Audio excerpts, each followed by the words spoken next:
Good morning everybody. Welcome to the Vision Point on CBSE platform and today I will discuss about the endomembrane system. ये जो endomembrane systems होते हैं, ये endomembrane system में सारे के सारे single membrane bound cell organelles जब कोऑर्डिनेट मैनर में वर्क करते हैं तो एंडोमेम्ब्रेन सिस्टम का फॉर्मेशन करते हैं. आप कह सकते हैं कि interior of the all eukaryotic cell, interior of the all eukaryotic cell which is composed of many membrane bound cell organelles जो basically interior of eukaryotic cell के अंदर all these are together constitute to form a endomembrane system. ये जो endomembrane system के अंदर जो सारे के सारे सेल ऑर्गेनेल्स जो मेम्ब्रेन बाउंड सेल ऑर्गेनेल्स होंगे, all these are the single membranous structure and which are functions in a coordinate manners and constitutes by the endoplasmic reticulum, Golgi bodies, vacuole and cytoplasm. ये vacuoles के, lysosomes के, Golgi bodies के और endoplasmic reticulum के constitute होने से endomembrane system का formation होता है. और इस एंडोमेम्ब्रेन सिस्टम्स के अंदर जितने भी सेल ऑर्गेनेल्स हैं, all these are perform a coordinate function. Next we will discuss about the another one, the first endomembrane cell organelles जिसको बोलते हैं एंडोप्लाज्मिक रेटिकुलम. ये जो एंडोप्लाज्मिक रेटिकुलम होता है, इस एंडोप्लाज्मिक रेटिकुलम को फर्स्ट टाइम पॉटर ने डिस्कवर किया था. किसने डिस्कवर किया था? पॉटर ने. इस पर्टिकुलर एंडोप्लाज्मिक रेटिकुलम को एक साइंटिस्ट जिनका नाम है गार्नियर, इन्होंने पहली बार इसको देखा और इसको बोला ergastoplasm. That is called as ergastoplasm by Garnier and Potter was discovered it. This endoplasmic reticulum can be isolated from this centrifugation. ये जो सेंट्रीफ्यूगेशन होती है, मशीन होती है, उसमें हम लोग इस सेल ऑर्गेनेल्स को डालेंगे. दिस इज सेपरेट आउट और आइसोलेटेड. ये जो प्रोकैरियोटिक सेल्स होती हैं, इन प्रोकैरियोटिक सेल के अंदर एंडोप्लाज्मिक रेटिकुलम नॉर्मली एब्सेंट होता है. तो आप कह सकते हैं कि ये जो एंडोप्लाज्मिक रेटिकुलम है, these are the characteristics of all eukaryotic cell except WBC और आरबीसी. तो डब्ल्यूबीसी आरबीसी को छोड़ के, प्रोकैरियोटिक सेल को छोड़ के, ये केवल यूकैरियोटिक सेल्स के अंदर ही प्रेजेंट होते हैं. ये जो एंडोप्लाज्मिक रेटिकुलम है, basically these are widely distributed और widely spread in entire cytoplasm and form a system of membrane, while the Golgi bodies are present in a fixed location. That's why it is called the localized cell organelles. यहां पे अगर बात करें, the presence of the network और the reticulum of the tiny tubular structures, छोटे छोटे tiny tubular structures जो होते हैं, नेटवर्क होते हैं, वो जो साइटोप्लाज्म में प्रेजेंट होते हैं वो एंडोप्लाज्मिक रेटिकुलम कहलाते हैं. वो पर्टिकुलर नेटवर्क जो बेसिकली साइटोप्लाज्म में प्रेजेंट होगा, टीनी ट्यूबुलर स्ट्रक्चर्स के फॉर्म में स्कैटर्ड होगा, वो एंडोप्लाज्मिक रेटिकुलम का फॉर्मेशन करता है. इस एंडोप्लाज्मिक रेटिकुलम के अंदर दो डिफरेंट टाइप ऑफ पार्ट होते हैं. एक वो जो कह सकते हैं, या आप ऐसे कह सकते हैं, ये सिस्टर्नी है मान लेते हैं. ये एक पार्ट है एंडोप्लाज्मिक रेटिकुलम जहां पे प्रेजेंट होगा. वहां एक होता है इंटरसेलुलर स्पेस जहां पे ईआर होता है. This ER that is divided the intercellular space in the two distinct compartment. एक वो जो इसके अंदर है, इसको बोलते हैं liminal part, that is a liminal part.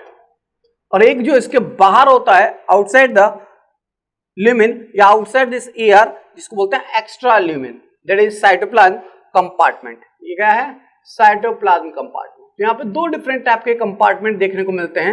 एक वो जिसको बोलते हैं lumen compartment which present inside the ER, और वो कंपार्टमेंट जिसको बोलते हैं एक्स्ट्रा ल्यूमेन कंपार्टमेंट, उसको बोलते हैं प्रेजेंट आउटसाइड द ईआर. अभी हम लोगों ने बोला कि ये जो बेसिकली गोल्गी बॉडीज होती हैं, ये Golgi bodies localized cell organelle हैं because it having a fixed position, while this endoplasmic reticulum are widely distributed or spread in the cytoplasm. That's why it is called the system of membrane.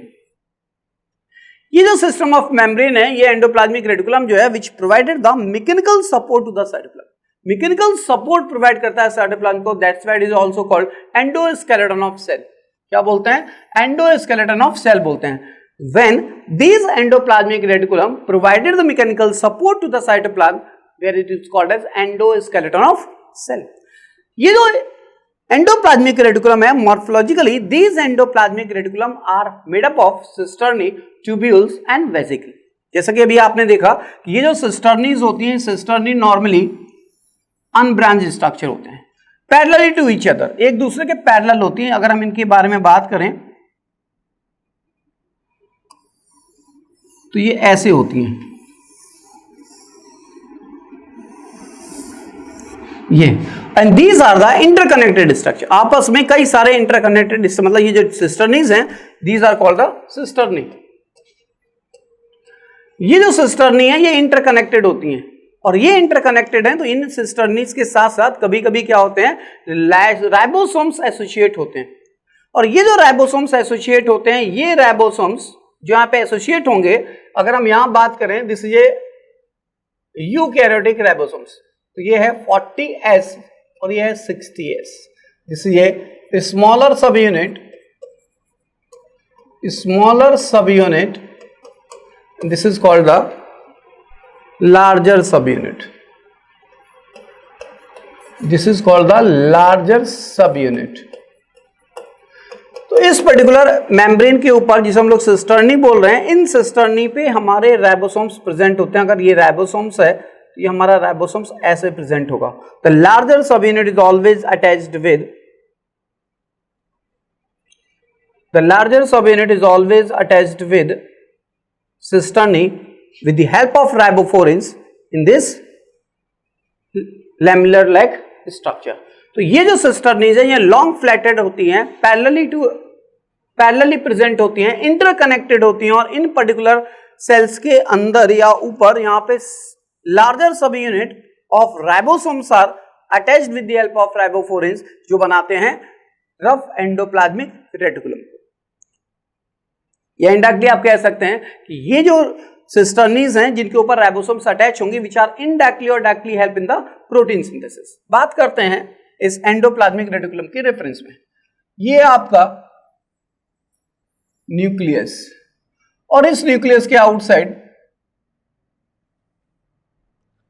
Outer membrane और ये inner membrane.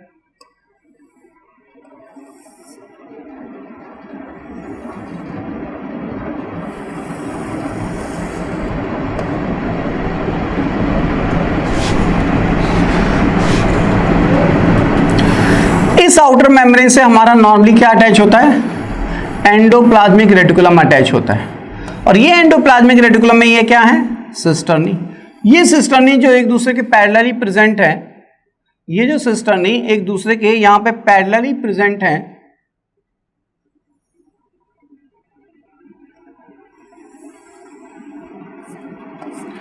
इन cisternae के ऊपर present होंगे ribosomes, और ये जो ribosomes होंगे उस राइबोसोम्स की लार्जर सब unit is always attached with this cisternae, that is a larger सब यूनिट,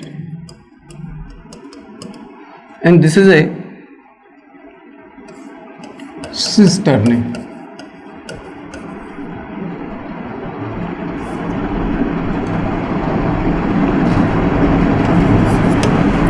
और ये है आपका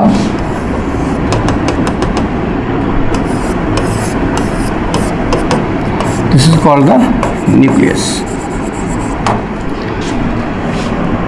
यहां पे सिस्टर्नी के अलावा जो होती है ट्यूब्यूल्स होती है। ये ट्यूब्यूल्स ज्यादातर ब्रांच्ड और अनब्रांच्ड दोनों ही देखने को मिलती हैं। ये जो ब्रांच और अनब्रांच्ड हैं, लेकिन यहाँ पे किसी भी तरीके का कोई राइबोसोम्स अटैच नहीं होता। जब यहाँ पे राइबोसोम्स नहीं अटैच होगा तो इसका फंक्शन प्रोटीन सिंथेसिस में नहीं होगा। These tubules are participate to the synthesis of lipid and steroid. ये लिपिड और स्टेरॉइड की सिंथेसिस में हेल्प करते हैं। नेक्स्ट है जिसे हम लोग बोलते हैं वेसिकल। ज्यादातर ये ट्यूबुलर या कहना चाहिए स्फेरिकल इन शेप होते हैं, वैक्यूलर स्ट्रक्चर्स होते हैं, और ज्यादातर ये भी विदाउट राइबोसोम्स होते हैं। इनके अंदर भी राइबोसोम्स प्रेजेंट नहीं होता। यहां पे एक बहुत अच्छा क्वेश्चन बनता है कि these vesicles are present where. ये जो वेजिकल्स होती हैं, ये वेजिकल्स प्रेजेंट होती है ओनली स्पर्मेटोसाइट के अंदर। जब स्पर्मेटोसाइट का फॉर्मेशन होगा, स्पर्म का फॉर्मेशन होगा, उस टाइम पे इस पर्टिकुलर स्पर्मेटोसाइट्स के अंदर वेजिकल्स प्रेजेंट होती हैं। ट्यूब्यूल्स अनब्रांच्ड और ब्रांच्ड हो सकते हैं, विदाउट एनी राइबोसोम्स लिपिड और स्टेरॉइड की सिंथेसिस में हेल्प करते हैं। इनडायरेक्टली यू कैन से कि ये जो एंडोप्लाज्मिक रेटिकुलम होते हैं, ये एंडोप्लाज्मिक रेटिकुलम क्या करते हैं, ये एंडोप्लाज्मिक रेटिकुलम की दो डिफरेंट टाइप कह सकते हैं आप। एक वो जिनके अंदर राइबोसोम्स नहीं होते,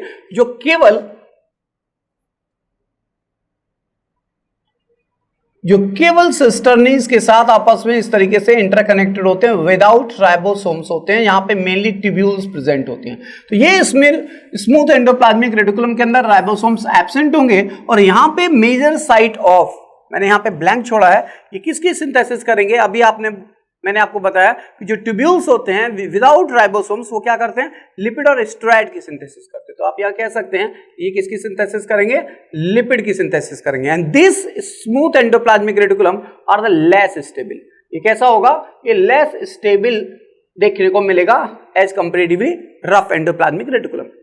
ये जो रफ एंडोप्लाज्मिक रेटिकुलम है, क्योंकि यहाँ पे राइबोसोम्स प्रेजेंट है, और ये राइबोसोम्स की जो लार्जर सब यूनिट है, अगर हम बात करें 80S की, तो 80S की लार्जर सब unit which is a 60S, और ये 60S राइबोसोम्स की जो यूनिट है बेसिकली, जब ये अटैच होगी with the help of ribophorins, तो ये राइबोफोरिन्स की हेल्प से larger subunit of the ribosomes attach with the cistern. This is major site of the किसकी सिंथेसिस में यूज होगा? जैसे यहां पे क्योंकि राइबोसोम्स नहीं है तो लिपिड की सिंथेसिस, यहां राइबोसोम्स हैं, that's why it is help in the synthesis of protein. ये प्रोटीन की सिंथेसिस में इंपॉर्टेंट रोल प्ले करता है, और ये कैसा होता है? मोर स्टेबल होता है। तो this is A main basic difference between the smooth endoplasmic reticulum और रफ एंडोप्लाज्मिक रेटिकुलम। एक और चीज हमने वहां पे डिस्कस की थी, यहां पे मैंने बोला कि ये जो एंडोप्लाज्मिक रेटिकुलम है, ये endoplasmic reticulum which is interconnected with the outer membrane of nucleus. अगर आपको एक और चीज याद हो कि this endoplasmic reticulum help in the formation of, तो ये जो एंडोप्लाज्मिक रेटिकुलम है, this ER is help in the formation of desmotubule, and this desmotubule are present in the plasmodesmata. So indirectly you can say this plasmodesmata के formation में ये important role play करता है। कौन? This endoplasmic reticulum. ये हम लोगों ने यहाँ पे बात की इस टाइप ऑफ एंडोप्लाज्मिक रेटिकुलम के रेफरेंस में। एक और इंपॉर्टेंट पॉइंट है कि ये जो एंडोप्लाज्मिक रेटिकुलम होता है, इनके ढेर सारे मॉडिफिकेशंस होते हैं। ये जो एंडोप्लाज्मिक रेटिकुलम है, इनके मॉडिफिकेशन में सबसे पहले इंपॉर्टेंट ये है कि ये सार्कोप्लाज्मिक रेटिकुलम होता है, ये सार्कोप्लाज्मिक रेटिकुलम जो है जो SER के मॉडिफिकेशन से बनता है। किसके मॉडिफिकेशन से? स्मूथ एंडोप्लाज्मिक रेटिकुलम के मॉडिफिकेशन से बनता है। तो ये जो स्मूथ एंडोप्लाज्मिक रेटिकुलम है, जिनके फॉर्मेशन से ये बनेगा बेसिकली, जिसको हम लोग बोलते हैं सार्कोप्लाज्मिक रेटिकुलम। ये सार्कोप्लाज्मिक रेटिकुलम के मॉडिफिकेशन से जो बनेगा, मतलब सार्कोप्लाज्मिक रेटिकुलम जिसके मॉडिफिकेशन से बनता हुआ है स्मूथ एंडोप्लाज्मिक रेटिकुलम, और ये मिलेगा कहां? ज्यादातर स्केलेटल कार्डियक मसल्स के अंदर। स्केलेटन और कार्डियक मसल्स के अंदर क्या होता है? कॉन्ट्रैक्शन होता है। तो वो जो कॉन्ट्रैक्शन होगा, उस कॉन्ट्रैक्शन की वजह क्या है? वो है सार्कोप्लाज्मिक रेटिकुलम, और वो किससे बनता है? स्मूथ एंडोप्लाज्मिक रेटिकुलम से। दूसरा जिसको बोलते हैं निस्ल ग्रेन्यूल्स। ये जो निस्ल ग्रेन्यूल होते हैं, ये होते किसके लिए? नर्व सेल के अंदर जो आरएनए बनेगा वो ये निस्ल ग्रेन्यूल्स बनाते हैं। This Nissl granule are made up of modification of rough endoplasmic reticulum. तो ये रफ एंडोप्लाज्मिक रेटिकुलम के मॉडिफिकेशन है जो निस्ल ग्रेन्यूल है, और करते क्या है? राइबोसोमल आरएनए का फॉर्मेशन करते हैं। माइलॉइड बॉडीज में प्रेजेंट होती हैं, और ये myeloid body which is also the modification of smooth endoplasmic reticulum, and this myeloid bodies are present on the pigmented epithelium of retina. ये पिगमेंटेड एपिथेलियम ऑफ रेटिना के ऊपर बेसिकली प्रेजेंट होती हैं, जो क्या करती हैं? माइलॉइड बॉडी का फॉर्मेशन करेंगी, and such myeloid body are the modification of smooth endoplasmic reticulum. ये माइक्रोसोम्स जो होते हैं, ये माइक्रोसोम्स क्या होते हैं? ये रफ एंडोप्लाज्मिक रेटिकुलम के अंदर फ्रेगमेंटेशन हो जाए, टूट जाए, तो कई सारे छोटे छोटे बॉडीज बन जाती हैं, उनको बोलते हैं माइक्रोसोम्स। जैसे पैरोक्सीसोम, स्फेरोसोम, वो सब एग्जांपल्स हैं माइक्रोसोम्स के। तो ये जो माइक्रोसोम है वो इस रफ एंडोप्लाज्मिक रेटिकुलम के मॉडिफिकेशन से बनेंगे, and these are by the fragmentation of the RER and obtain the high speed centrifugation. जब RER का फ्रेगमेंटेशन होगा तब हमारे ये हाई स्पीड सेंट्रीफ्यूगेशन से we are separate out the microsomes. तो this is the entire modification of endoplasmic reticulum. And now last we will discuss about it function of the endoplasmic reticulum। ये जो endoplasmic reticulum है, इसके ढेर सारे different function है, कुछ function हमने ऑलरेडी डिस्कस कर चुके हैं। जैसे कि यहां पे एंडोप्लाज्मिक रेटिकुलम जो होगा वो दो टाइप के होते हैं, एक स्मूथ और एक रफ। जो स्मूथ एंडोप्लाज्मिक रेटिकुलम है वो बेसिकली प्रोटीन की सिंथेसिस में यूज होते हैं। जो स्मूथ एंडोप्लाज्मिक रेटिकुलम होते हैं वो मेनली लिपिड की सिंथेसिस में यूज होते हैं, और रफ एंडोप्लाज्मिक रेटिकुलम प्रोटीन की सिंथेसिस में यूज होते हैं। तो rough endoplasmic reticulum help in the protein synthesis while the smooth endoplasmic reticulum help in the lipid synthesis. ये जो फंक्शन है, इन फंक्शन में एक और इंपॉर्टेंट चीज है कि ये जो एंडोप्लाज्मिक रेटिकुलम है basically these are the mechanical support help करते हैं। तो initially I was just explain कि इसे हम लोग एंडोस्केलेटन ऑफ सेल भी बोलते हैं, because these are help in the mechanical support, that's why it is called as a endoskeleton of cell.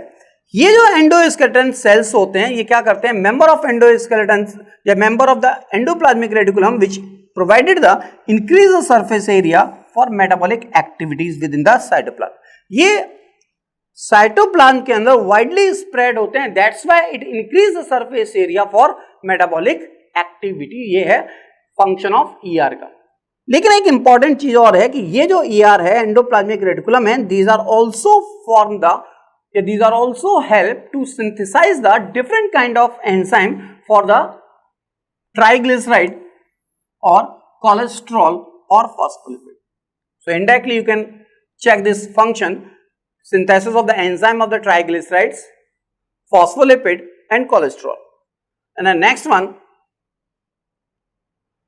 this endoplasmic reticulum is two type, RER help in the protein synthesis and SER help in the lipid synthesis.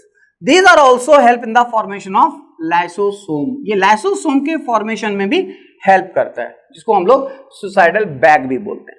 And this endoplasmic reticulum provided the mechanical support to the cytoplasm, that's why it is called endoskeleton of cell. And the member of the endoplasmic reticulum which provided the increases the surface area for metabolic activity। एक और छोटी सी बात है इसके बारे में यहाँ लिखा हुआ है बायोजेनेसिस। ये जो बायोजेनेसिस है, ये बायोजेनेसिस का मतलब है फॉर्मेशन। इस एंडोप्लाज्मिक रेटिकुलम का फॉर्मेशन होगा कैसे, तो कहते हैं कि this endoplasmic reticulum is arises from the concentric ring of the membrane. ये जो concentric rings basically which is just outside the nucleus जो प्रेजेंट होती हैं, जिसको हम लोग उस पर्टिकुलर रीजन को, उस पर्टिकुलर पॉइंट को बोलते हैं नेबेन कर्न। ये जो न्यूक्लियस के सराउंडिंग इस तरीके से जो एंडोप्लाज्मिक रेटिकुलम प्रेजेंट था, इस concentric ring of cell membrane को हम लोग बोलते हैं Nebenkern. So this is a group of membrane which are arranged in a concentric form just outside the nucleus, which helps to the formation और the origin of endoplasmic reticulum. So this is the entire information about the endoplasmic reticulum, जो एक endomembranes system का एक part था। Rest of the part of this endomembrane system, which may be the Golgi body or which may be the lysosome and vacuole, वो हम लोग लेंगे next video lecture। If you have any doubt, then you can contact this given number and search in the website also. Thank you so much.